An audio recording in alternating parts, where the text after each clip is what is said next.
Pixar's Incredibles 2, once again making a sequel to a film that was originally part of that first bunch of really original, creative, and enjoyable Pixar films. What did I think of it overall in general? I really liked it, but it gets a little bit more complicated than that, so I thought today's video would be a perfect time to dive into it.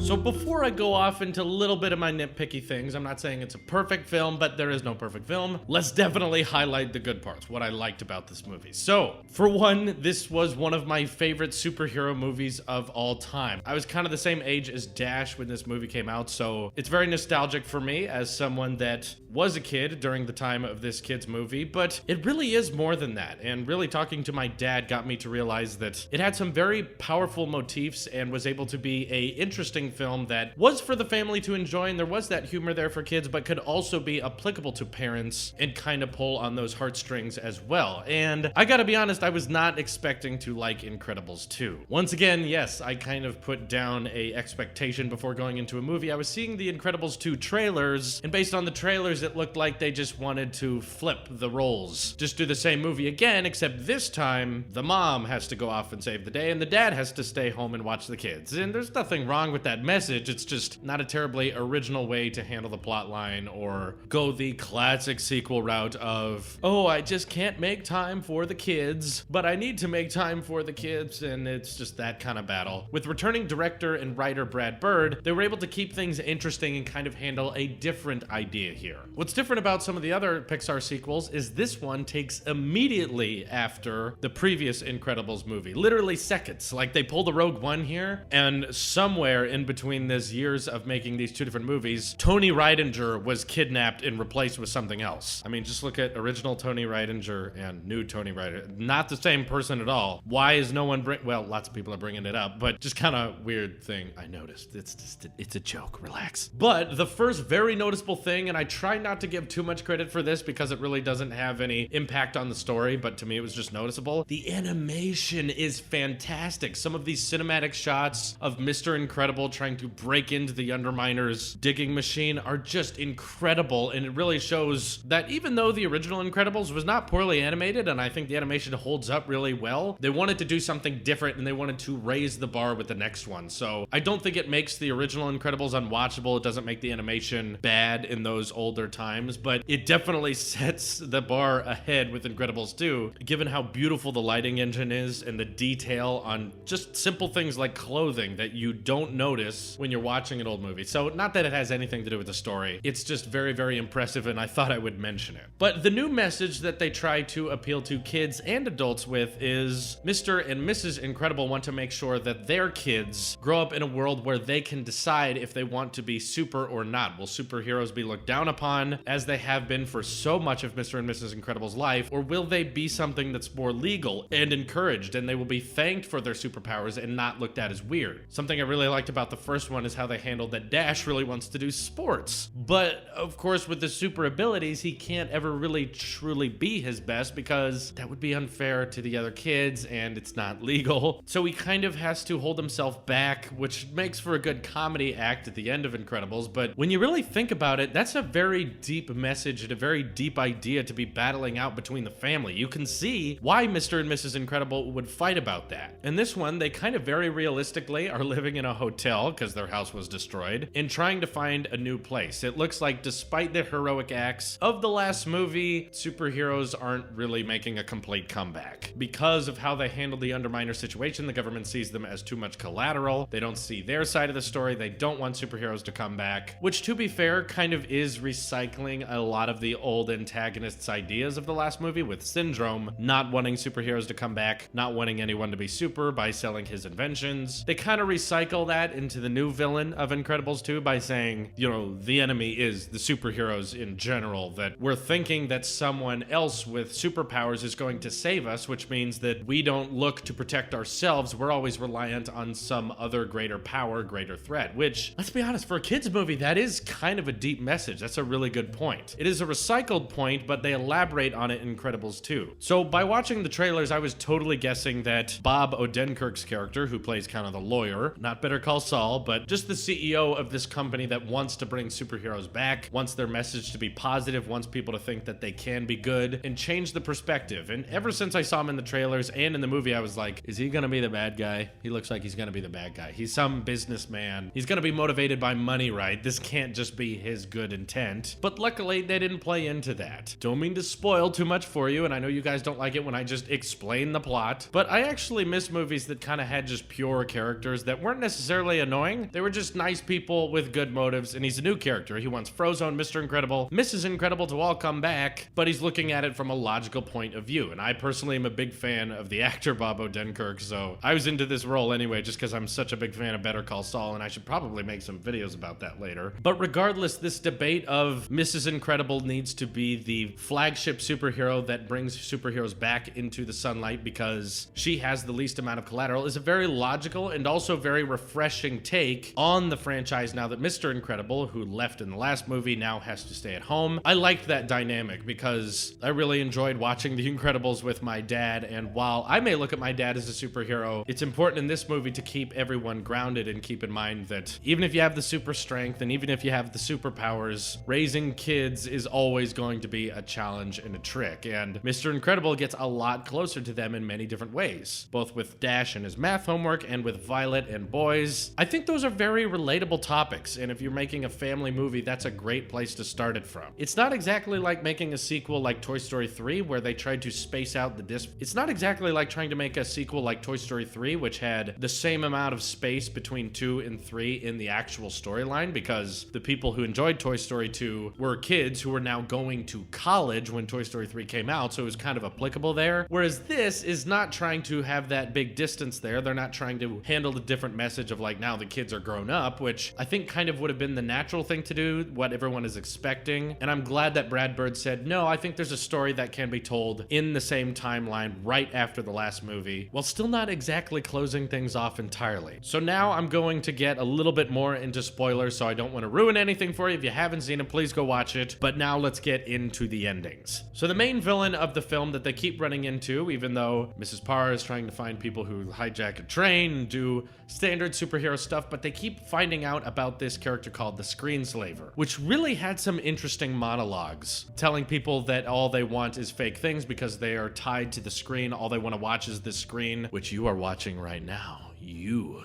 are being captured by the Screenslaver. But it had some interesting social commentary there, and honestly, when Mrs. Incredible is like looking for the Screenslaver in this hidden apartment and it's all dark and gloomy, things got really intense. Even for a kid's movie, I was pretty impressed with how far this movie was willing to go with how dark things got. But First Incredibles did get pretty dark too. You know, like guards with machine guns are shooting at children, and this is a family movie. So it's fair to say that they get pretty dark in the messages in this one too, where we're all tied to our displays and that's all that matters and all of you are fake, which really had some interesting ideas, and they were showing how they could put goggles on innocent people and make them do their will, kind of a symbolism of how the media may affect how we think and act, obviously to an exaggerated state, but an interesting idea. This is where my complaints kind of start into the movie, and again, this doesn't ruin the picture. It's still really, really fun, really, really well made and well thought out, but that doesn't mean everything's perfect. So it turns out that the Screenslaver is the sister of the Bob Odenkirk character, which, by the way, both Bob Odenkirk and this villain had their father murdered because someone was breaking into the house and was gonna shoot him, and he wanted to call the superheroes, but they never showed up. So the son of the family, Bob Odenkirk, obviously looks at this as, we need to bring superheroes back, we need to let them not be afraid so that they can go off and save more people like my dad would have been saved. And the daughter, as in his sister, takes the route of superheroes didn't save people, that means we can't rely on them. If my father wouldn't have waited, if my father would have actually called the cops and tried to defend himself and not wait for a superhero, maybe he'd still be alive. So both very thought out and kind of logical points of view that I think make a lot of sense. I could see it going from either side, and that's something that I really appreciate in a superhero movie, the villain being the superhero of their own story. The villain feels justified. The villain doesn't have some end the world, we need to kill everyone ethic, because that gets boring and that gets old. I'm glad that in Incredibles 2, 2, they actually have some pretty good motives, as Syndrome did in the first movie. What I liked about this was I felt like Bob Odenkirk would have been the obvious villain. It's like, oh, he's the screenslaver, and he actually just wanted to kill the new superheroes to make sure they could never come back. But no, he actually just is good-hearted, and there's no backstabbing anywhere. Something interesting I noticed about this film is that the main villain, the screenslaver, that you don't know it at the time, Bob Odenkirk's sister, always is handing a beverage to Mrs. Parr. She's always handing her a drink, and she almost has this kind of like drunk mentality to her. Not like tipping over tipsy drunk, but she always just has to have a glass in her hand, and she wants to keep kind of forgetting what everyone else is doing. She's just like, hey, everyone do your thing, which I actually thought was a fairly traditional message that, you know, maybe alcohol is not the first answer for everything, and the villain is actually endorsing it a lot of the time,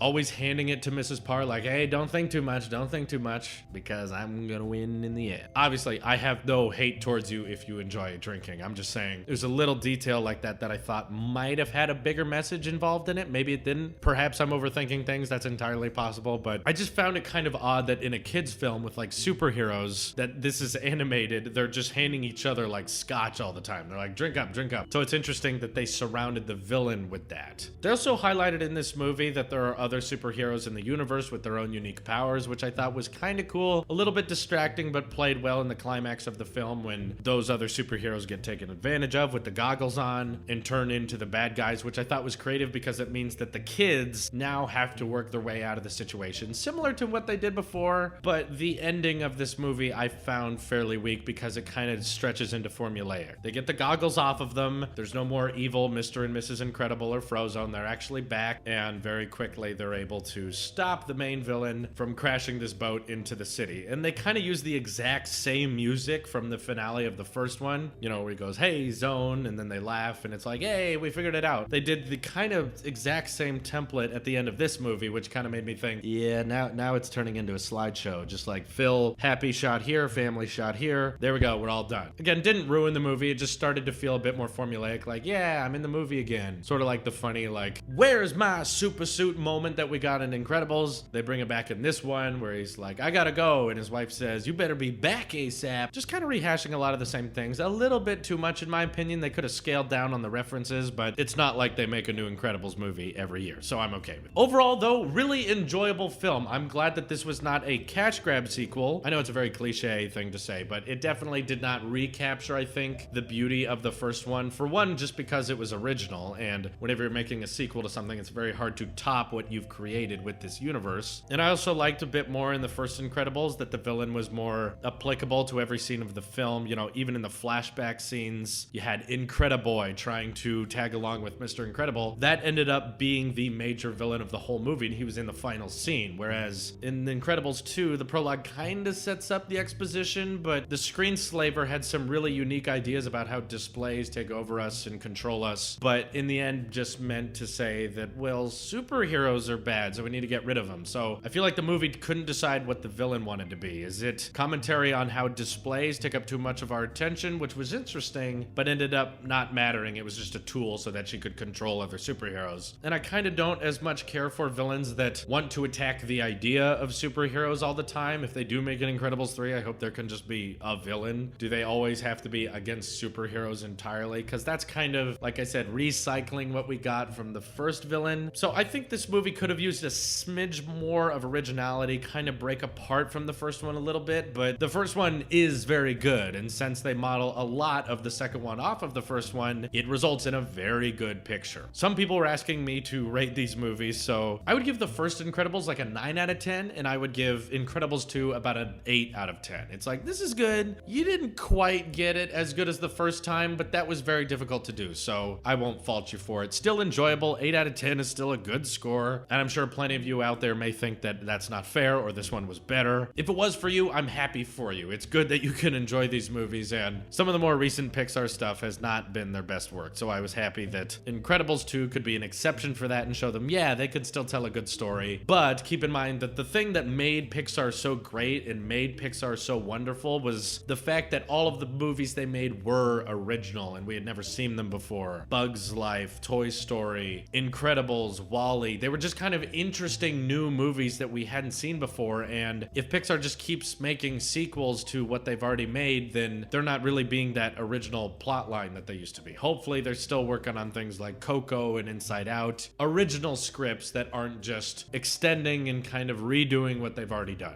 But of course, I want to hear what you guys have to think about Incredibles 2. Did you enjoy it? Did you think it was weird? All that good stuff, let me know in the comments below. This has been Drew Reviews, and I hope you all have an excellent day. Take care.